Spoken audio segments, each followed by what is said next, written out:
Depuis le 20 février, la compagnie Sillage, en collaboration avec Teatro Caribeño de Cuba, Teatro Cimarron et le Petit Conservatoire de Port-au-Prince, se propose de valoriser le patrimoine culturel oral et gestuel guadeloupéen au sein d'ateliers d'expérimentation.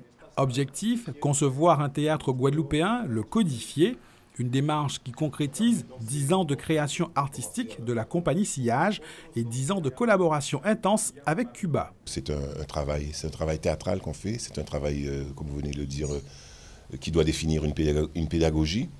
Au bout de 2 ans, comme nous avons la chance d'avoir parmi nous des gens qui sont nos scribes, qui notent, notamment nous avons parmi nous Alberto Curvelo, qui vient de Cuba et qui est directeur de théâtre Cimarron et qui est aussi auteur et critique de théâtre. Et lui, son but en étant avec nous, nous accompagnant à chaque moment, c'est d'écrire un livre. Alberto Curbelo, qui a réalisé un travail de fond pour la sauvegarde et la reconnaissance des traditions orales et culturelles afro-cubaines dans son œuvre écrite ainsi que dans ses créations théâtrales. Pour Gilbert Lomor, la rencontre n'était pas un hasard. Son chemin de théâtre l'a amené vers les Cubains et ils s'alimentent mutuellement. Une chose qui est sûre, qui nous démarque, qui peut-être fait la différence entre eux, c'est qu'ils ont déjà fait un travail aussi intense, déjà de codification, même dans la religion populaire qui est présente dans le théâtre aussi d'une certaine manière, et notamment dans le théâtre de Réunion. Il y a un travail de codification qui a été fait depuis longtemps. Et c'est aussi un théâtre dans lequel rentre avec force l'art populaire, la tradition orale.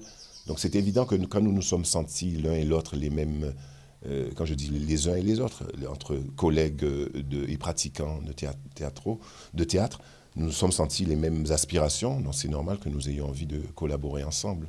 De nombreux points communs sont perceptibles, qui dans le théâtre cubain, qui dans le théâtre haïtien. La présence justement de la tradition orale, qui est très forte.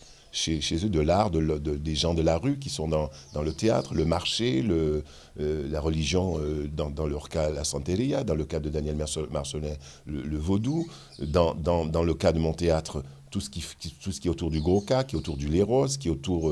voilà, j'ai passé des années de ma vie de Léros dans Léros, pas simplement pour voir, mais pour vraiment étudier, pour toucher du doigt le caractère aussi...